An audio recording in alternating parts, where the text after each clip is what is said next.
সুপ্রিয় শিক্ষার্থীবৃন্দ, আসসালামু আলাইকুম। আশা করি সবাই ভালো আছো। তোমাদের সাথে আছি আমি মোহাম্মদ নাসরিন সুলতানা, সহকারী শিক্ষক, চান্দিনা সরকারি মডেল পাইলট উচ্চ বিদ্যালয়। তো আজ ষষ্ঠ শ্রেণীর পরবর্তী যে অংশ সেটা নিয়ে আমি আলোচনা করব। গতদিন 1.3-এর তোমার গসাগু লসাগু এবং 1 থেকে 4 পর্যন্ত অঙ্কের আমি আলোচনা করেছিলাম। আজ 5 থেকে 9 পর্যন্ত গণিতগুলো আমি প্রশ্নগুলো লিখে নিয়েছি, এগুলো সমাধান করে দেখাবো। ঠিক আছে, আশা করি তোমরা শেষ পর্যন্ত দেখবে, কিছু না কিছু শিখতে পারবে। তো চলো আলোচনায় চলে যাই। দেখো, আমাদের প্রশ্নে আছে যে কোনো বৃহত্তম সংখ্যা দ্বারা 100 এবং 184-কে ভাগ করলে প্রত্যেকবার ভাগশেষ 4 থাকবে। প্রত্যেকবারই আমার ভাগশেষ 4 থাকবে। তাহলে আমি এই যে অঙ্কটা করতে চাই বৃহত্তম সংখ্যার ক্ষেত্রে আমরা দেখো, তাহলে দেখা যাবে বৃহত্তম সংখ্যা দ্বারা যদি আমি 100 ও 184-কে ভাগ করলে প্রত্যেকবার ভাগশেষ থাকে, বৃহত্তম সংখ্যার ক্ষেত্রে আমাকে মনে রাখতে হবে যদি গসাগু নির্ণয়ের মাধ্যমে আমরা বৃহত্তম সংখ্যাটি সাধারণত বের করতে পারবো। তাহলে চলো, যেহেতু বৃহত্তম সংখ্যা দ্বারা 100 184-কে ভাগ করলে প্রত্যেকবার 4 অবশিষ্ট থাকে, তাহলে আমাদের মূলত 4গুলো বিয়োগ করার পর যে সংখ্যা দুটি পাবো, 96 এবং 180 এর গসাগু। তাহলে 96 ও 180 এর গসাগু নির্ণয়ের মাধ্যমে আমরা মূলত যে আমাদের কোশ্চেনের যে প্যাটার্নের যে অংশটা যেটা বের করতে হবে বৃহত্তম সংখ্যা, তাহলে আমরা এখানে বৃহত্তম সংখ্যাটা পেয়ে যাবো। তাহলে চলো, তাহলে 96 দিয়ে আমাকে ভাগ করতে হবে 180-কে। 180-কে যদি ভাগ করি তাহলে হবে 196-একে 96 বিয়োগ করলে 84 দিয়ে আবার সেই উপরে যে 96 সেই ইউক্লিডীয় পদ্ধতি আমরা দেখিয়েছিলাম, ওই পদ্ধতিতে 96-একে 84-একে 84, ঠিক আছে। এবং এটা যে অংশটা বেরোবে ওইটা দিয়ে আবার উপরের যে অংশ সেটাকে আমরা 84-কে ভাগ করে নেব। ঠিক আছে, ভাগশেষ দিয়ে আবার উপরের ভাগশেষটাকে ভাগ করবো, তাহলে হচ্ছে 7-12 84। তাহলে আমার এটা ফিনিশিং হয়ে গেছে, তার মানে এটা দিয়ে আর আমার ভাগ হবে না। তাহলে আমার উত্তর হবে এই যে এখানে যে ভাজকটা রয়েছে এই ভাজকটা। ঠিক আছে, তাহলে 96 এবং 180 এর গসাগু হবে 12, আর সুতরাং নির্ণয় বৃহত্তম সংখ্যাও আমার আসবে 12।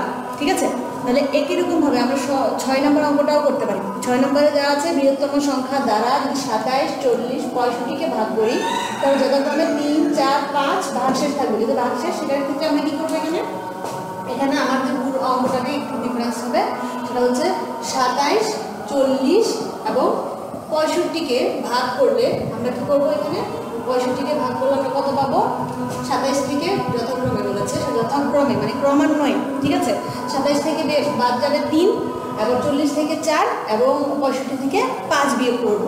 তাহলে যদি 27 থেকে 3 বিয়োগ করি তাহলে আমার হবে কত, এখানে 24। আবার যদি আমি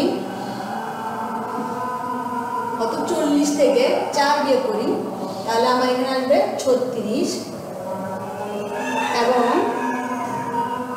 আরেকটি হচ্ছে তোমার 65 থেকে 5 সমান হবে 60। ঠিক আছে, তাহলে এই যে এই তিনটা প্যাটার্নের গসাগুই হবে মূলত বৃহত্তম সংখ্যাটি। তাহলে আমি বৃহত্তম সংখ্যা নির্ণয় করতে গেলে আমাকে এখন একটা জিনিস মনে রাখতে হবে যে আমি এই যে প্রথম যে সংখ্যা সেটা দিয়ে প্রথমটাকে ভাগ করব। দেখি ভাগ করি, চলো। তাহলে 24 দিয়ে এখন লিখে শুরু করবো। 24 দিয়ে যদি 36-কে ভাগ করি, 24-একে 24, তাহলে বিয়োগ করলে কত হবে, 6, 12। আবার 24-কে ভাগ করলে হবে 12 দুগুণে 24, তাহলে হচ্ছে 0। ঠিক আছে, কিন্তু আমার এখানে আরেকটা সংখ্যা রয়ে গেছে, এটা হচ্ছে 60 যদি থেকে যায় তাহলে 60-এর জন্য আমাকে আবার 12টা এই যে ভাগশেষ যে ভাজকটা আছে এটা দিয়ে আবার 60-কে ভাগ করতে হবে। তাহলে আবার আমরা লিখবো 12 ভাগ হচ্ছে 60, 5 12 60, 0। ঠিক আছে, তাহলে আমার এখানে যে ভাজকটা রয়ে গেল এটাই হচ্ছে আমার মূলত বৃহত্তম সংখ্যাটি, যেটা গসাগুর ফলাফল। ঠিক আছে, তাহলে আমি সুতরাং নির্ণয় বৃহত্তম সংখ্যা লিখতে পারবো যে 12।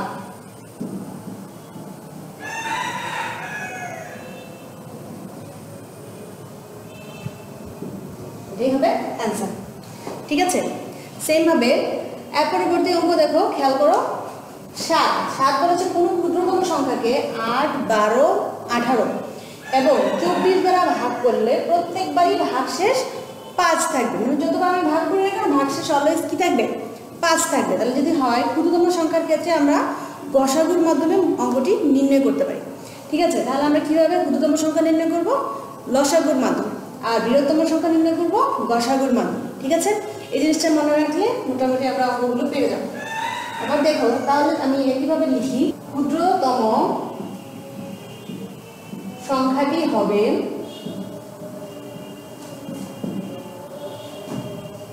সাত নাম্বার করতেছি আমরা 7। ঠিক আছে, ক্ষুদ্রতম সংখ্যাটি হবে 8, 12, 18, 24 এর লসাগু হতে 5 বেশি। যেহেতু 5 অবশিষ্ট থাকবে, তাহলে লসাগু নির্ণয় করার পর আমরা 5টা যোগ করে দেবো। ঠিক আছে, তাহলে আমরা লসাগু কীভাবে নির্ণয় করেছিলাম মনে আছে আশা করি? তাহলে এখন 8, 12, 18 আর হচ্ছে 24, এই 24কে আমরা ভাগ করব, 2 দিয়ে করি। 4 দুগুণে 8, 6 দুগুণে 12, 9 দুগুণে 18, 12 দুগুণে 24। আবার 2 দিয়ে করা যাবে। জোড় সংখ্যাগুলো আমরা প্রথমে 2 দিয়ে ভাগ করতে পারি। 2 দুগুণে 4, 3 দুগুণে 6, আবার 9 এর জায়গায় 9 বসে যাবে, যদি ভাগ করা যাচ্ছে না। তাহলে আমার 6 দুগুণে 12। যারা এই জিনিসটা বুঝছো না তারা আমার আগের ভিডিওটা দেখে নিতে পারো, ইচ্ছা করলে আমার চ্যানেলে গিয়ে। আচ্ছা, এখানে আমরা সরাসরি 3 দিয়ে ভাগ করতে পারি। 3 দিয়ে ভাগ করলে কি হবে? 3 দিয়ে ভাগ করলে আমরা এখানে কি দিয়ে ভাগ করবো? 2 থাকবে। 3 একে 3, 3 3 9, 3 দুগুণে 6। আবার আমরা এটাকে 2 দিয়ে করতে পারি। 2 দিয়ে করলে হবে 2 একে 2, 1 একে 1, 3 এর জায়গায় 3 থেকে যাবে, আবার 2 একে 2। তাহলে আমার নির্ণয় লসাগু কত হবে? সুতরাং নির্ণয় লসাগু হবে কত? তোমার 2 গুলো আগে লিখবো, 1টা 2টা 3টা 2, 2 × 2 × 2 × 3 আছে কটা? 1টা 2টা, তাহলে 3 × 3। তাহলে 2 দুগুণে 4, 4 দুগুণে 8, 3 8 24, 3 24 72। ঠিক আছে, তাহলে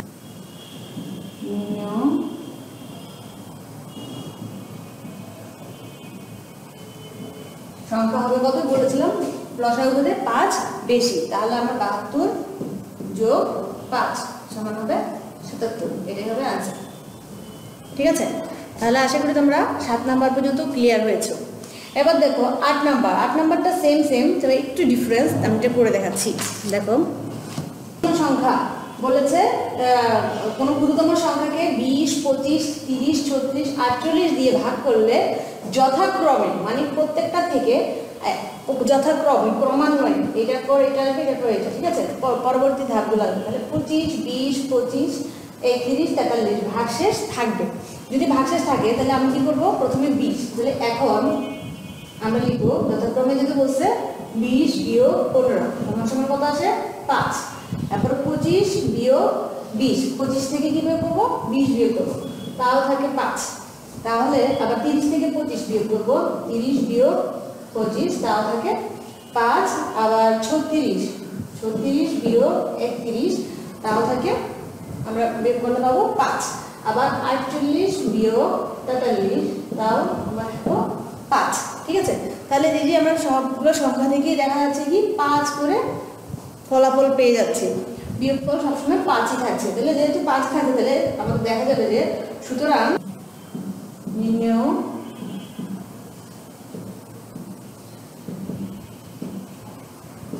সংখ্যাটি হবে এই 20, 25, 30, 36 এবং 48 এর লসাগু, 48 এর লসাগু হতে 5 কম। ঠিক আছে, এটা ছিল 5 বেশি, বিয়োগ ছিল বলে এটা 5 যোগ করেছিলাম। আর এটা প্রতি ক্ষেত্রে 5 করে ফলাফল থাকছে, তাই এটা আমরা কি করব? বিয়োগ করে দেবো। তারপর যেই লসাগু বেরোবে তাদেরকে এটা বিয়োগ করবো, 5 হচ্ছে বিয়োগ করে দিব।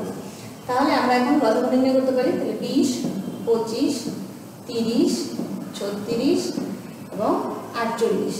তাহলে 20 হলে হবে 5 দিয়ে আমরা সরাসরি করে করতে পারি, অথবা 2 দিয়েও করতে পারি। এখানে অনেক ছোটো করে করা যাবে। ছোটো করার জন্য সহজে অঙ্কটা করার জন্য করতে চেয়েছিলাম। তা 10 × 20, 25 থেকে যাবে 15 দুগুণে 30 হচ্ছে 15, আবার 18 দুগুণে 36, 24 দুগুণে 48, ঠিক আছে। তাহলে দেখো আমি যদি 5 দিয়ে করি, 5 দুগুণে 10, 5 5 25, 3 5 15, 18 জায়গায় 18 থেকে যাবে, 24 জায়গায় 24 থেকে যাবে। তাহলে আবার 2 দিয়ে করতে পারবো, 2 একে 2, 5 জায়গায় 5 থাকে, 3 জায়গায় 3, 6 দুগুণে 18, 12 দুগুণে 24। আবার করা যাবে, আবার 3 দিয়ে করতে পারি, 1, 5 জায়গায় 5 থাকে, 3 একে 3, 3 দুগুণে 6, আর 3 4 12। আবার 2 দিয়ে করতে পারি, 2, তাহলে 1 জায়গায় 1 থাকবে 5, 1, 2 একে 2, 2 দুগুণে 4, ঠিক আছে। তাহলে এভাবে আমার লসাগুটা নির্ণয় হয়ে গেল। তাহলে আমি এখানে লিখতে পারি, সুতরাং এই অংশের পরে অংশটা আমি উপরে লিখতে চাচ্ছিলাম, আর দেখ আমি এই পাশে লিখছি, দেখো খেয়াল করবে, পাশে নিয়ে লিখে দিচ্ছি। সুতরাং নির্ণয় লসাগু সমান সমান আমার কত আছে, নির্ণয় লসাগু, আচ্ছা এদিকে না লিখে উপরে লিখি, দেখো। সুতরাং নির্ণয় লসাগু কেমন আসবে, 2 কটা 2 আছে, 1 2 3 4টা 2, 2 × 2 × 2 × 2, আর 3 কটা আছে, 3 আছে 1টি, তারপর 5 আছে 1 2টি, 5 আছে 2টি, ঠিক আছে, 0 0। তাহলে আমরা লিখতে পারি, সুতরাং নির্ণয় ক্ষুদ্রতম সংখ্যা আসবে কি, 3600 - 5 সমান হবে কত, 5 হলে 595, 595, ঠিক আছে। এটি হবে নির্ণয় ক্ষুদ্রতম সংখ্যা। তাহলে এটি হবে অ্যান্সার, ঠিক আছে। আশা করি তোমরা এই অঙ্কটা সঠিকভাবে বুঝতে পেরেছো। সেম এটা ছিল 8 নাম্বার, এই অঙ্কটা হচ্ছে 8, আমি 7 করিয়েছিলাম, তারপরে এটি হচ্ছে 8 নাম্বার অঙ্ক, ঠিক আছে। তাহলে এই 8 নাম্বার অঙ্কটা আশা করি তোমরা ক্লিয়ার হয়েছো, বুঝতে পেরেছো। এখন দেখো 9 নাম্বারটাও আমরা দেখি কিভাবে করতে হয়। অঙ্কটা কি, একটি লোহার পাত ও একটি তামার পাতের দৈর্ঘ্য যথাক্রমে 672 সেন্টিমিটার ও 960 সেন্টিমিটার, এবং পাত দুটি থেকে কেটে নেওয়া একই মাপের সবচেয়ে বড় টুকরার দৈর্ঘ্য কত হবে, এবং প্রত্যেক টুকরার সংখ্যা নির্ণয় করবে। বড় টুকরার যে দৈর্ঘ্য, বড় টুকরার দৈর্ঘ্যটা হবে মূলত দুটি সংখ্যার গসাগু, ঠিক আছে। তাহলে আমাদের যে দুটি কার্ড নেওয়া হবে, সবচেয়ে বড় টুকরার দৈর্ঘ্য হবে লোহার পাত আর তামার পাতের দৈর্ঘ্যের, তারপরে লিখে নিতে পারি সবচেয়ে বড় টুকরাটি হবে লোহার পাত ও তামার পাতের দৈর্ঘ্যের গসাগু। যেহেতু গসাগু, তাহলে আমি কি করবো, 600, তাহলে এখন আমি লিখতে পারি, এখন 672 হচ্ছে প্রথম লোহার টুকরা, এবং ইয়া হচ্ছে 960 সেন্টিমিটার। তাহলে 672 দিয়ে 672 রেখে 672 বিয়োগ করতে পারি, তো 8 7 কত, 8 8 2 16, আবার 8 228, ঠিক আছে। 6 7 2, তাও এটা করলে কি হবে, 2 দিয়ে করলে মানে বেশি হয়ে যাবে, 2 দিয়ে 576, ঠিক আছে। এটা বিয়োগ করলে আমার বিয়োগফল আসবে 96, এবং 288কে আবার আমি এই যে ভাগশেষটাকে আবার আমি এখানে দিচ্ছি, এটা ভাগ করলে আবার আসবে কত, 2 দিয়ে 3 দিয়ে করলে 288 আসে, ঠিক আছে। তাহলে আমার এখানে হয়ে গেল গসাগুটার আমার কত পেয়ে গেলাম। তাহলে আমার গসাগু হচ্ছে লাস্ট যে অঙ্কটা, এটা হচ্ছে 96, ঠিক আছে। 96 হচ্ছে যে ভাজকটা, লাস্ট ভাজক, সেটাই হচ্ছে আমার গসাগু। তাহলে আমি লিখবো, সুতরাং 672 ও 960 এর গসাগু হচ্ছে কত, 96, ঠিক আছে। গসাগু হবে 96। সুতরাং আমরা প্রত্যেক টুকরার সংখ্যা নির্ণয় করো। এখন নিচে দেওয়া আছে প্রত্যেক টুকরার সংখ্যা নির্ণয় করো। তাহলে প্রত্যেক টুকরার সংখ্যা কোনটি? এখন লোহার পাতের টুকরার সংখ্যা হচ্ছে, সুতরাং লোহার পাতের টুকরার সংখ্যা হবে তোমার যে 672 থেকে 96 দিয়ে ভাগ করলে সমান সমান 60টি। ঠিক আছে, এরপর আমার তামার পাতের